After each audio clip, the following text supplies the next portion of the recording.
Este podcast pertenece a la red Podcast SN.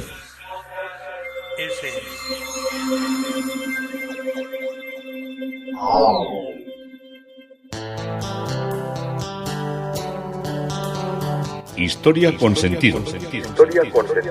Un podcast realizado y presentado por Juan Carlos González.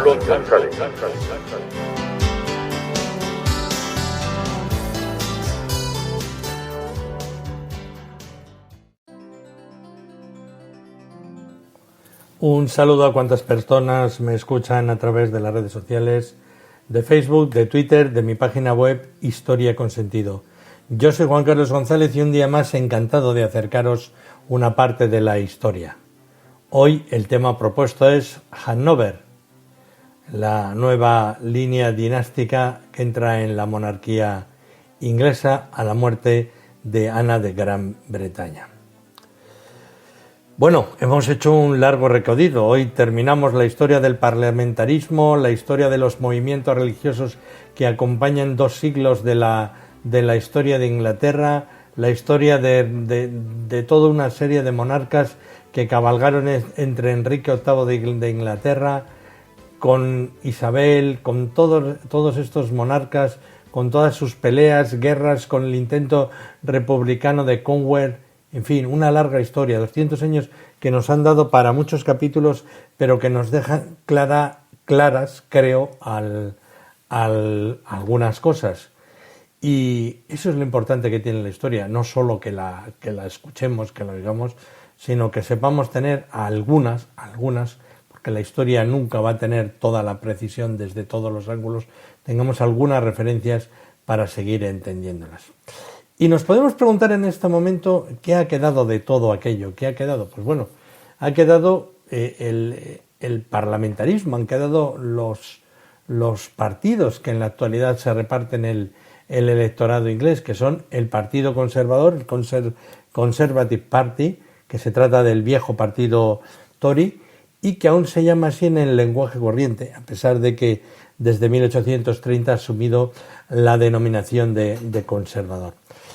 Este grupo político ha alcanzado en nuestro siglo una notable expansión, obteniendo también muchos votos de personas que no eran solo su reducto nobiliario del poder. En enero de 1957, Harold Macmillan ocupó el puesto de Anthony Eden y llevó al partido al resonante triunfo en las elecciones generales de 1959, en la que no solo consiguieron la tercera victoria consecutiva, sino que tuvo un incremento de la mayoría, con 365 escaños sobre 630, una superioridad sin precedente, la primera en la historia de la política inglesa. En el año 1965 le sucedió Sir Ale Douglas Home, que fue el que continuó con esa gran labor. Gran labor para algunos, para otros preferían que hubiera pandado el otro partido.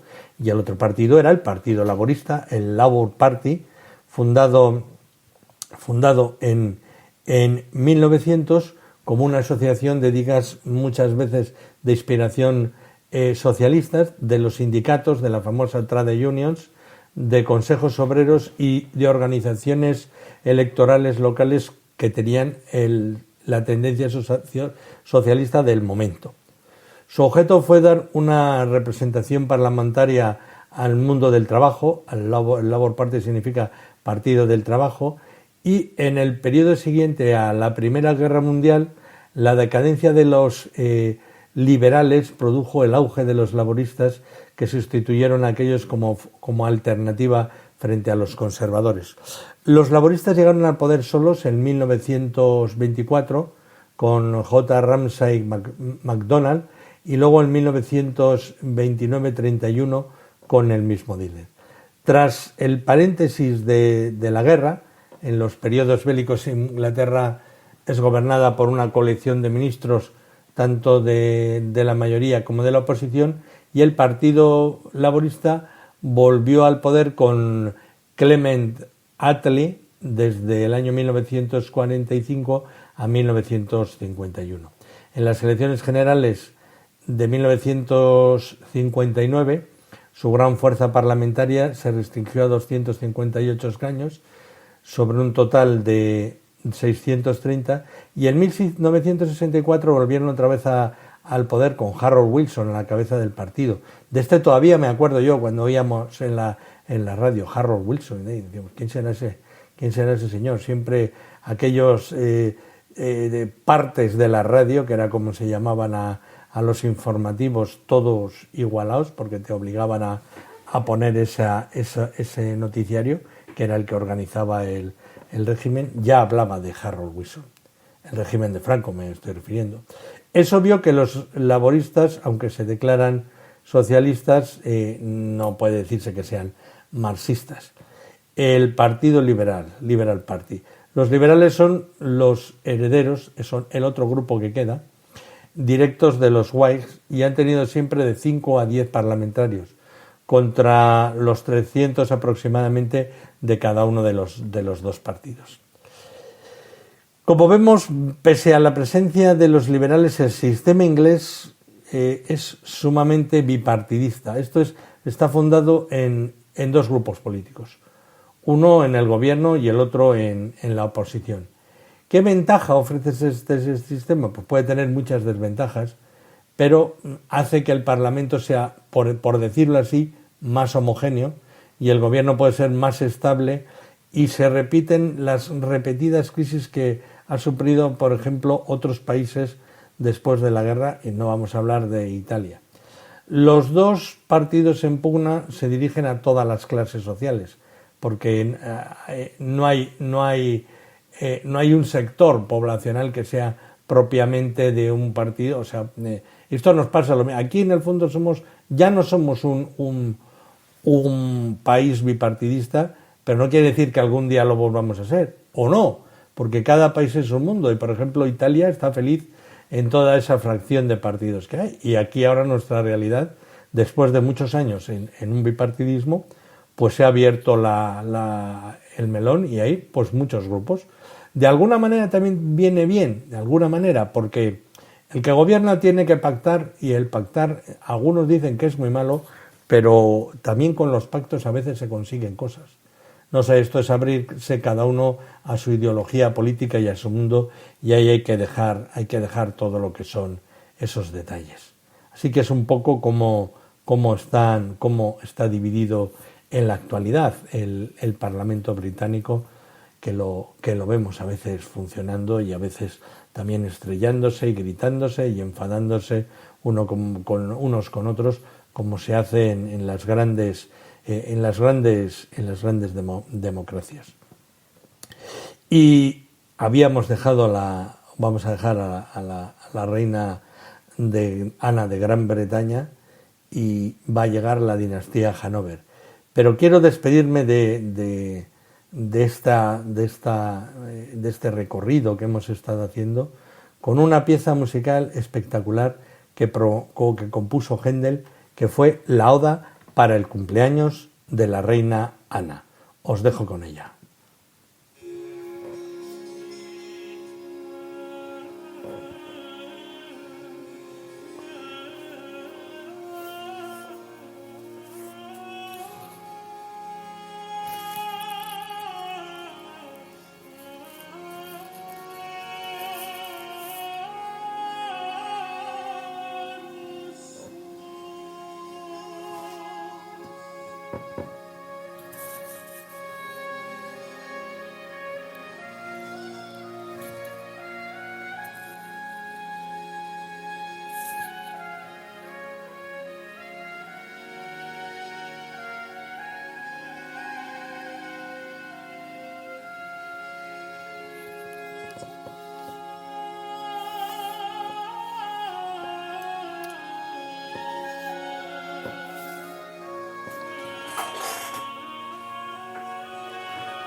Bueno, hasta aquí nos ha traído Händel y la oda para el cumpleaños de la reina Ana.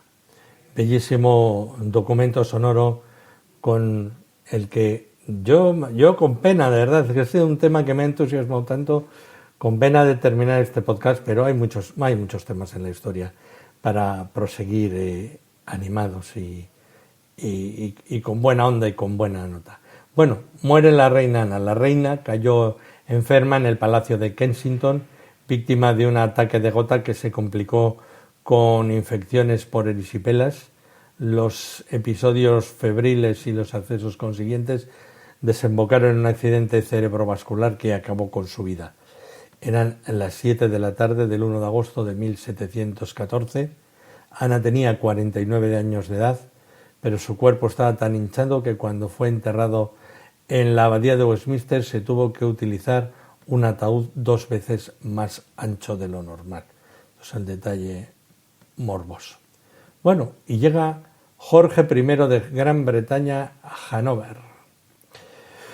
Fue el rey de Gran Bretaña desde el 1 de agosto, Irlanda, desde el 1 de agosto de 1714 y soberano del ducado y electorado de Brunswick-Luxemburgo, también conocido como Hannover, parte del Sacro Imperio Romano Germánico, desde el año 1698 hasta su fallecimiento en 1727. Nacido en Hannover, heredó los títulos y las tierras del ducado de Brunswick-Luxemburgo de manos de su padre y de sus tíos. Una sucesión de guerras europeas le ayudó a expandir sus dominios a lo largo de su vida y en 1708 fue ratificado como príncipe elector. A los 54 años, a raíz del fallecimiento de Ana de Gran Bretaña, su prima segunda, ascendió al trono británico como el primer monarca de la casa Hannover. Pese a que por primogenitura había 50 católicos romanos más cercanos a Ana, el acta del establecimiento de 1701 impidió que estos heredaran el trono británico. Jorge, por su parte, era el familiar protestante vivo más cercano a ella. Los jacobitas reaccionaron y trataron de reemplazarlo por Jacobo Francisco Eduardo Estuardo, el hermanastro católico de la fallecida, pero fracasaron en su intento. Durante el reinado de Jorge, los poderes de la monarquía se fueron desvaneciendo y Gran Bretaña emprendió una transición hacia un sistema moderno de gobierno mediante un consejo de ministros dirigido por la figura del primer ministro. Hacia el final de su mandato, el poder político real estaba en manos de Robert Walpole, reconocido como el primer ministro de facto del Reino Unido. Jorge falleció a causa del derrame cerebral en un viaje a Hannover, donde fue enterrado, y fue el último monarca británico a ser enterrado fuera de las fronteras del Reino Unido.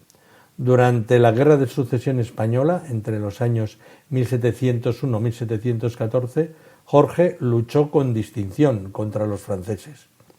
Los políticos Whig de Inglaterra comenzaron a cortejar su favor, pero muchos tories permanecieron leales al viejo pretendiente.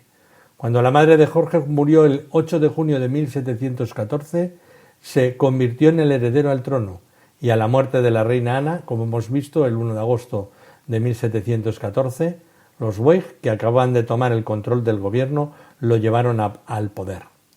Naturalmente, Jorge formó un gobierno predominantemente Whig, aunque las rebeliones jacobitas de 1715 y de 1719 fueron fácilmente reprimidas, estaba lejos de ser popular en Inglaterra. Los feos rumores sobre su tratamiento de su esposa fueron ampliamente difundidos y la codicia de sus amantes alemanas se reflejó mal en su corte. Sin embargo, intentó diligentemente cumplir con las obligaciones con su nuevo reino. Como no podía hablar inglés, se comunicó con sus ministros en francés. Aunque dejó de asistir a las reuniones del gabinete, se reunió con los ministros clave en privado, un paso que llevó al declive del gabinete, que había controlado en gran medida al gobierno durante el reinado de la reina Ana. Su astuto juicio diplomático, sin embargo, le permitió ayudar a forjar una alianza con Francia en 1717-18. Sin embargo, a menudo resulta difícil conseguir su camino en lo que era y seguir su camino en lo que era la política interna, en la que tenía que lidiar con ministros de voluntad tan fuerte como Robert Walpole, más tarde conde de Oxford, porque claro, estos también se hacían condes y duques y esas cosas, con James Stanhope y con el vizconde Thomas Heath. En 1716-1717 estos dejaron su gobierno en protesta por los supuestos esfuerzos de Stanhope para moldear la política exterior inglesa a las necesidades de las posesiones hannoverianas de Jorge. Al unirse con el hijo de Jorge, el príncipe de Gales, más tarde Jorge II, a quien el rey detestó, estos disidentes formaron un movimiento de oposición efectivo dentro de lo que era el partido Whig. Poco después de esta fecha se reconcilia con Jorge en 1720 la Compañía del Mar del Sur, que sufrió un colapso financiero. En el escándalo subsiguiente se hizo evidente que Jorge y sus amantes habían participado en transacciones de la Compañía del Mar del Sur de dudosa legalidad, pero la habilidad de Walpole en el manejo de la Cámara de los Comunes salvó al rey de la desgracia. Como resultado, Jorge se vio obligado a darle a Walpole y a Townshend mano libre en el ministerio, empujando a varios amigos del rey fuera del cargo, y en 1724 Jorge había llegado a confiar plenamente en las decisiones que tomaran sus ministros. Además, su hijo y sucesor, Jorge II, tuvo una hija, Sofía Dorotea, esposa del rey Federico Guillermo I de Prusia y madre de Federico el Grande. Jorge revivió aquella tradición de la Orden del Baño en 1725 a petición de Walpole, lo que le permitió a este recompensar a aquellos que lo respaldaron o recabar más apoyos concediéndoles el honor de pertenecer a dicha orden. Todavía esta orden sigue funcionando y se reúnen en una capilla de lo que es la cabecera de la abadía de Westminster. Y esto de la Orden del Baño, claro, ya los caballeros no llevan al baño a bañarse, pero tenéis que entender lo que era el grado de mayor fidelidad, el título, mejor dicho, de mayor fidelidad que concedía el rey o la reina, puesto que eran los únicos que veían al rey o que acompañaban al rey y le veían indefenso y desnudo. Por eso era un cargo de absoluta confianza. De hecho, adquirió un gran poder y tenía la capacidad de designar ministros de su propia elección. A diferencia de su predecesora, la reina Ana, Jorge no solía asistir a las reuniones del gabinete. La mayor parte de sus conversaciones eran privadas y solo ejercía una influencia notable en materia de política exterior, con la ayuda de Lord Townshend, que consiguió que Gran Bretaña, Francia y Prusia ratificaran el Tratado de Hannover, diseñado para contrarrestar la alianza hispano-austríaca nacida en el Tratado de Viena y proteger el comercio británico. Aunque cada vez más confiaba en Walpole, Jorge retenía la potestad de reemplazar ministros, y el propio Walpole, de hecho, temía que le retirase la cartera de exteriores de su reino, pero Jorge falleció en el transcurso de su sexto viaje a su natal Hannover desde su coronación. Sufrió un derrame en la carretera que unía Belden con Nordhorn el 9 de junio de 1727 y fue conducido en un carruaje al palacio del príncipe obispo en Osnabrück, donde falleció horas antes del amanecer del día 11. Fue enterrado en la capilla del Palacio de Leine, en Hannover, pero sus restos se trasladaron a los Herrengraten tras la Segunda Guerra Mundial. El Palacio de Leine había quedado destrozado tras el bombardeo de Hannover, que lo habían bombardeado los británicos, y sus restos, junto con los de sus padres, fueron llevados al mausoleo decimonónico del rey Ernesto Augusto en el Bergarten. A Jorge le sucedió su hijo Jorge Augusto, que ascendió al trono con el nombre de Jorge II. En la época se creía que Jorge II tenía entre sus planes retirar a Walpole de su puesto, incluso él mismo lo pensaba, pero parece ser que su esposa, Carolina Brandenburgo-Ansbach, le persuadió de que lo hiciera. Sin embargo, Walpole recabó una considerable mayoría en el Parlamento y Jorge II no le quedó más opción, o lo mantenía o se arriesgaba a desencadenar una inestabilidad ministerial. En los siguientes reinados, el poder del primer ministro fue en aumento a expensas del soberano. ¿Qué legado dejó Jorge I? Los súbditos británicos ridiculizaban a Jorge como Lady Mary Montagu, aristócrata, poeta y autora de una conocida correspondencia, lo tenía por tan poco inteligente a causa de su inexpresibilidad en público. Pese a su impopularidad en Gran Bretaña, por su supuesto nulo conocimiento del inglés, es posible que dicha inhabilidad se mitigase con el paso de los años, ya que documentos datados más adelante nos muestran que hablaba y escribía este idioma. Sin duda hablaba de manera fluida el alemán y el francés, y también un buen latín y algo de italiano y de neerlandés. El trato que daba a su esposa, como hemos oído antes, pero igual no lo ha desarrollado demasiado, el trato que daba a Sofía Dorotea se convirtió en un escándalo. Los británicos lo veían demasiado alemán y, según el historiador Reginald Hutton, tenía la falsa creencia de que se encontraba con una larga lista de amantes, todas alemanas, que había traído a Londres. Sin embargo, en la Europa continental se le tenía por un gobernante progresista, favorable a la Ilustración y que permitía a sus críticos expresarse en público sin riesgo de ser censurados. Asimismo, le dio refugio a Voltaire, cuando éste se vio obligado a exiliarse de París en 1726. Las diferentes fuentes históricas, tanto británicas como del resto de Europa, coinciden en que era reservado, templado y prudente en lo financiero. No le gustaba mostrarse en público en los eventos sociales, evitaba acudir al palco real de la ópera y solía viajar de incógnito a la casa de un amigo para jugar a las cartas. Pese a que despertara cierta impopularidad, se le veía protestante como protestante que era, como la mejor alternativa al pretendiente católico romano del trono, Jacobo. El autor y novelista William Maccabe Thackeray expresó dichos sentimientos ambivalentes en las siguientes palabras. Su corazón estaba en Hannover.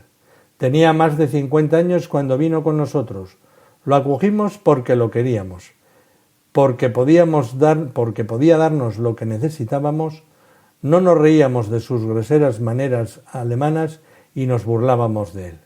Se tomó nuestra lealtad como lo que era, puso sus manos en todo el dinero que pudo, nos mantuvo seguros del papismo y él mismo había estado y yo mismo habría estado a su lado en ese tiempo. Cínico y egoísta que lo era, fue mejor que un rey salido de Saint-Germain, en referencia a Jacobo, el pretendiente jacobino al trono, y con las órdenes de un rey francés en el bolsillo, o que tenía una legión de jesuitas esperando desembarcar en Inglaterra. Los escritores del siglo XIX, tales como el propio Thackeray, Sir Walter Scott o Philip Henry Sandford, basaron sus relatos en escritos de primera mano, un tanto sesgados, publicados en el siglo anterior, como las memorias de John Harvey, y analizaron la causa jacobina con una perspectiva romántica, incluso comprensiva. Estos autores influyeron en los escritores británicos de la primera mitad del siglo XX, como Chesterton, quien, en cambio, introdujo un sesgo antialemán y antiprotestante en la interpretación del reinado de Jorge. Sin embargo, una vez finalizada la Segunda Guerra Mundial, los archivos quedaron al alcance de los historiadores de finales de siglo y el sentimiento nacionalista antialemán disminuyó. Eruditos como Beatty y Hatton, historiadores, exploraron su vida y su reinado, así como su carácter, sus habilidades y sus motivos bajo una luz más generosa.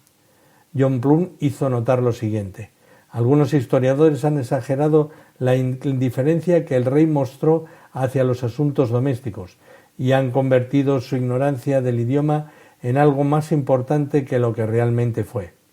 Tenía pocas dificultades para comunicarse con sus ministros en francés y su interés por todos los asuntos que afectasen tanto a la política exterior como a la corte eran profundos. Así que el carácter de Jorge I nos sigue siendo esquivo. Se mostraba en ocasiones cordial y afectuosa con su hija en las cartas que le mandaba y después soso e incómodo con el público. Es posible que su propia madre lo resumiera al explicar a aquellos que lo tenían por frío y demasiado serio, sí que podía ser arregle, que se tomaba las cosas a pecho, que sentía con intensidad y sinceridad y que era más sensible de lo que se lograba mostrar. Sea cual fuera su verdadero carácter, elevó al trono muy precario a un nivel alto, y bien fuera por su sabiduría y astucia política o por causas accidentales o por indiferencia, lo dejó afianzado en manos de los hanoverianos y del Parlamento. Este ha sido el largo camino, como os decía al principio, que nos ha traído desde el rey Enrique VIII hasta este momento. Hemos visto que un parlamento no mandaba nada y ahora, cuando terminamos la historia, hemos visto que un parlamento lo gobernaba todo. Esta ha sido la serie de podcasts que he dedicado bajo el nombre de puritanismo, porque el puritanismo es el que arranca toda la realidad, creo yo, del parlamentarismo. El control que querían hacer los clérigos, de un grupo de clérigos que se enfrentaron a lo que era la estructura anglicana que estaban haciendo de una iglesia separada contra Roma, lucharon para conseguir que el Parlamento los liberara del rey. Y al final el Parlamento fue el que liberó y el que gobernó. Esto es Historia con Sentido. Yo soy Juan Carlos González y un día más encantado de haberos podido acercar esta parte de la historia, hoy con la llegada de los Hannover.